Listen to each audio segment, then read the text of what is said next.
Помнишь, как мы тогда умерли, спрашиваю я внезапно для самой себя. Катя смотрит пристально и остро, пока в глазах не просыпается сознание. Еще бы, только что она, бодро жестикулируя вилкой, рассказывала про свою работу, хобби, отношения и друзей, про все, что пришло за те 15 лет, что между нами была тишина. И тут такое, она машинально поправляет массивный кулон, за ним тщательно припудренный вертикальный рубец, как от операции. Надо бы спросить, откуда он. В ту ночь на дачах, уточняет она так, будто для нас это было каким-то рядовым событием. Хотя я даже удивлен, что не было, с учетом того, как мы проводили досуг тогда с 17-летними дурачками с разбитыми сердцами. Не такие, как все разлива 2007-го. Макс Фрай, Уэллс и поиск своей зеленой двери в иные миры. Янка Дягилева и Башлачев, извлекаемые из струн старой гитары, дешевые коктейли. В ту ночь мы оказались в богом забытой деревеньке под Шатурой, где у Кати жила бабушка, лето, каникулы, немного карманных денег. На электричку зайцем зато оставалось на бухлишко, а мне с подработки еще и досталась бутылка шампанского. Решение ехать было спонтанным. Я, городской житель, в нескольких поколениях ни разу не была в деревне, а Катя помнила, как мистический край с чертями и болотными огоньками, а главное, где-то там была дача, где мог бы как раз сейчас проводить каникулы парень, из-за которого в статусе ВКонтакте у нее и стояло все сложно. Мы предусмотрели все, кроме пункта предупредить. Бабушка ключи были, и мы смогли обустроиться, переночевать, но поутру, увидев у себя на кухне две цветные макушки, бабуля устроила скандал. Нам дали пару вареных яиц и хлеба в дорогу и отправили восвояси в столицу, чтобы первой же электричкой. Ну и пожалуйста, надо было тогда послушать твою бабушку и вернуться домой, смеюсь я. Вот дыры малолетние, но как уехать, если рядом озеро и лес? На твое лето, за спиной гитара, а тебе всего 17 лет. Мы искупались и вдоволь позагорали, чтобы подсушить белье. Позавтракаем яйцами, хлебнули шампанского и кое-как затолкали пластиковую пробку обратно в бутылку. Было решено, останемся на ночь и выйдем утром. Первой же электричкой, как и завещала бабушка. В сельпо купили литр столичной и упаковку крекеров, чего для нашего вида досуга было совершенно достаточно. Уселись на остановке в надежде, что пройдет кто-то из Катиных знакомых. С дач там сейчас точно городские тусуют и пойдут бухать в шалаш. Вот мы к ним и напросимся, там Алеша будет. После первых глотков непривычного крепкого по пищеводу растянулось приятное тепло. Из чехла извлекалась гитара, и мелодичный Катин голос затянул по трамвайным рельсам. Жара спала, сменившись душистым предсумрачным теплом. Скоро на дороге стали появляться группки подростков. К одной из них мы подскочили, стрельнули пару сигарет и получили подтверждение тусе в шалаше сегодня быть. Набивая себе цену, важно сказали, что, может быть, придем, но попозже дела. Шалашом называли сколоченную из досок бытовку в паре километров от дороги через частные дома и небольшой лесок. В деревеньке, конечно, был сельский клуб, но дачные его презирали как минимум за то, что всегда был риск получать в морду от местных. В шалаше же существовал свой фейс-контроль. Мимо нас пронеслась фура, и я вздрогнул от неожиданности. «Они тут ездят, бывает», – меланхолично ответила Катя на мой незадаченный вопрос. Незаданный вопрос. В объезд от шоссе всю дорогу раздолбали. В прошлом году тут авария была, остановку снесло, извинились. Я сделал глоток столичный и пожал плечами, мол, бывает. Как оно бывает, узнал за год до этого, когда фура буквально расплющила одноклассницу. Она была не первой, кого я успел похоронить, но только она повадилась приходить ко мне во снах тяжелых и однотипных. Я до сих пор вспоминаю их с дороганиями.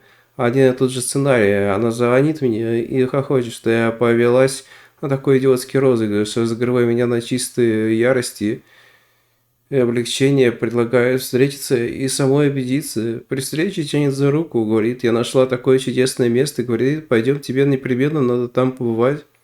Сны заканчиваются одинаково. В какой-то момент я чувствую легкий запах ладана и земли, касаюсь ледяной щеки, вижу злую улыбку и просыпаюсь. Пару раз я почти дошла до нее, до чудесного места. Пару раз я почти дошла с ней до чудесного места. А потом и в мои 17 сны прекратились. Подростковая психика пластична. Очень скоро бутылка опустела больше, чем наполовину. Выдвинулись в путь, пока окончательно не стемнело. Частный сектор за шлагбаумом огорожен на дороге забором. Можно было срезать от деревни, но здесь только один вход, объяснила Катя. Ну, если не хочешь лезть через забор. Через забор лезть не захотелось. Я всегда быстро опьянела, поэтому мир сократился до 4 вспышек. До череды вспышек. Раз мы идем по тропинке и хохочем, два какая-то канава, через нее перекинут импровизированный мостик в виде узкой дощечки. 3, и я на земле ничком, пахнет болотом. Доска моя кончается, сейчас упаду, продекламировала я, глядя во встревоженное лицо, склонящееся над канавой Кати. «Ну ты даешь, блин, она помогла мне выбраться в порядке. Сойдет, я потерла шею, больно, но терпимо. Дай угадаю, я грязная, как свинья». «Сойдет», – засмеялась она. «Пойдем, пока все не разошлись. Пойдем, я покажу тебе чудесное место». Я мотнула головой, чтобы сбросить непрошенные воспоминания. Черт, все-таки больно. Такая я неуклюжая и вечно ушиб все Лизочки. Чашкой чая в руках пахнет бергамотом. Фу, ненавижу этот запах, как будто швабру сварили. Сделала глоток еще и сахаром или медом, приторный незнакомый вкус. «Какая гадость», – сказала я вслух. «Веселые вы, девчонки!» – раздался хриплый басок откуда-то сверху. Мужик в самом делешний, Майкл Горичка, семейки, халат поверх, сейчас таких называют скуфами, кажется. «Пей, полегчает, а ты, красавица, что свой не пьешь?» «Не люблю чай», – отвечает Катя. «Ну, у нас тут не кафетерий». Я окончательно открыла глаза. Чужой недостроенный забор, аккуратно подстриженная лужайка. «Вы бы поосторожнее», — хмыкнул мужик, «а то вон один парень также тут шлялся и не вернулся.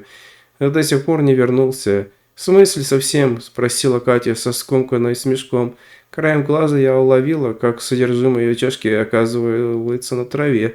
А кто же его знает, может, вернулся, да не туда, а он делает глоток, как будто ничего такого не сказал. Тут вообще много кто ходил. Пели, смеялись, а потом тишина. Он посмотрел на мою чашку слишком пристально. «Места здесь чудные», — добавил он. Я уловила, как Катя напряглась рядом, незаметно, едва-едва. Потом быстро кивнула. «Добрый вы человек», — сказала она. Голос был чуть выше обычного. «Спасибо за чай». Он кивнул медленно, улыбка не дошла до глаз. «Дорог показать? Нет, спасибо». А мы поднялись, и я не помнила, как оказалось у него во дворе, совсем словно кто-то вырезал фрагмент, или будто я туда никогда и не приходила. Катя шла впереди, потом обернулась, проверила, не идет ли он за нами. Поймали мой взгляд и тут же отвернулась.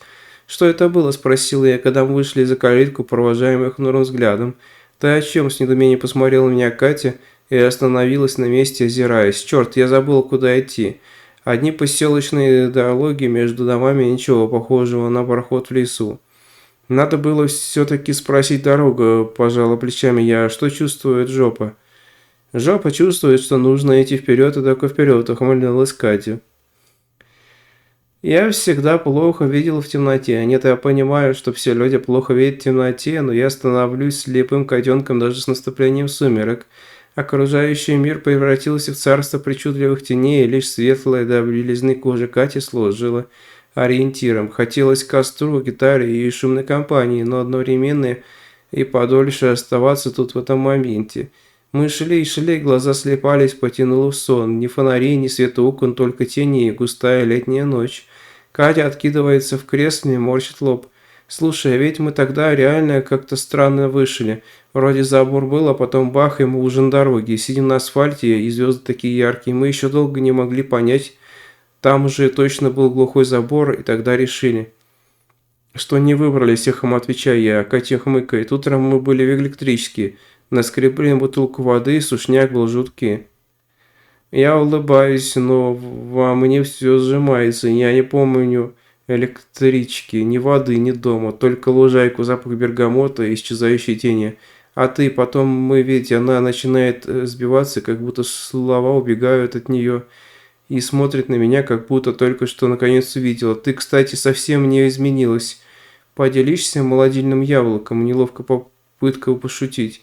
Мы уже не в кафе, мы стоим на остывающем асфальте. Вокруг тишина, над нами яркие звезды. Я мягко беру ее за руку. Все в порядке, говорю я. Просто я тут недавно нашла одно место, недалеко, очень красивое. Она не двигается. Мне кажется, тебе тоже стоит там побывать. Я ведь не сразу нашла дорогу. Катя замирает, смотрит на меня и не спрашивает где, потому что, может быть, в глубине души она уже знает.